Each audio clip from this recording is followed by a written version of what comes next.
নদী দখলমুক্ত করতে চলমান অভিযানের ২১তম দিনে রাজধানীর মিরপুরে তুরাগপাড়ে অভিযান চালাচ্ছে বিআইডব্লিউটিএ। সেখানে আছেন সহকর্মী মাহমুদ রাকিব। সরাসরি চলে যাচ্ছি তার কাছে। রাকিব।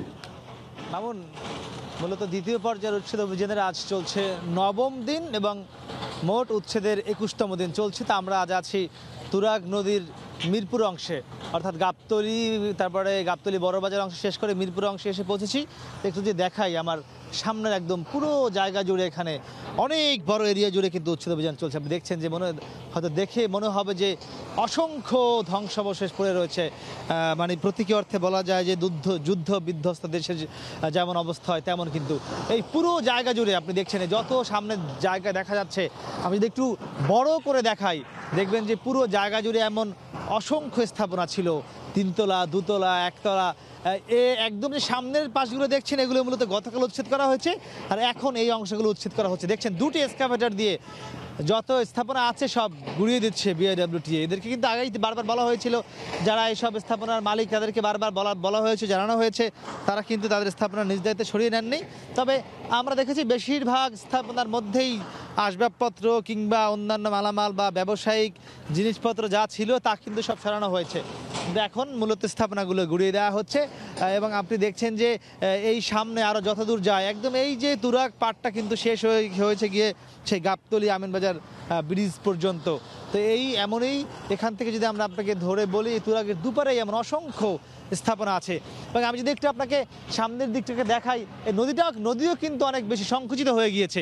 এই নদীটা যে বড় থাকবার কথা, যতটুকু প্রশস্ত থাকবার কথা, সেটি কিন্তু আসলে এখন আর নেই সেই নদীটা।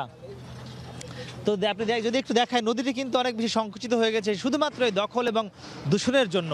এই কারণে নদীর যে পুরনো চেহারা, নদীর যে প্রবাহ, সেটিকে ফিরিয়ে আনার জন্যই কিন্তু এই অভিযান চলছে এবং ঢাকার চারপাশে কিন্তু এই উচ্ছেদ অভিযান চলবে যতদিন পর্যন্ত ঢাকার চারপাশের নদীগুলোকে পুরোপুরি দখলমুক্ত করা না যাবে। তা আমি আপনাকে সেটি দেখাচ্ছি এখন। এবং ইতিমধ্যেই কিন্তু আমি আপনাকে যদি বলি যে গতকাল পর্যন্ত ২,৫০০-এর মতো ইতিমধ্যে স্থাপনা উচ্ছেদ করা হয়েছে।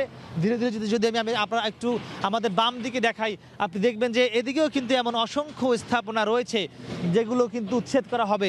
এই যতদূর দেখছেন এই সবই কিন্তু অবৈধ স্থাপনা, নদীর জায়গায় গড়ে তোলা হয়েছে। এবং দেখলেই কিন্তু বোঝা যায় একটি নদীর যে চ্যানেল, নদীর যে প্রবাহ, নদীর যে নাব্য, তা কিন্তু সব বন্ধ করে দিয়েছে অবৈধ দখলদাররা। এবং এটি কিন্তু যুগ যুগ ধরে দখল করা হয়েছে। এটি যে হঠাৎ করে আজকে দখল করা হয়েছে বা ২-৪ দিন আগে করা হয়েছে তা কিন্তু নয়।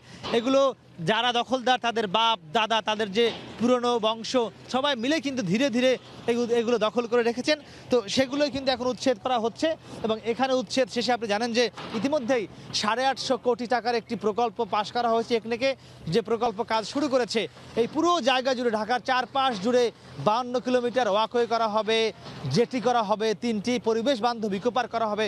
তো সেই প্রকল্প কিন্তু কাজ চলছে এবং শুধু যে এসব উচ্ছেদ করেই ক্ষান্ত হবে তা কিন্তু না। এই প্রকল্পের মাধ্যমে নদীর যে পুরনো চেহারা, নদীর যে পরিবেশ, সেগুলো ফিরিয়ে দেওয়ার কাজ ইতিমধ্যে শুরু করেছে বিআইডব্লিউটিএ। তো মোটামুটি আমার কাছে এখন পর্যন্ত আজকের উচ্ছেদের এই ছিল সবশেষ খবর। মামুন।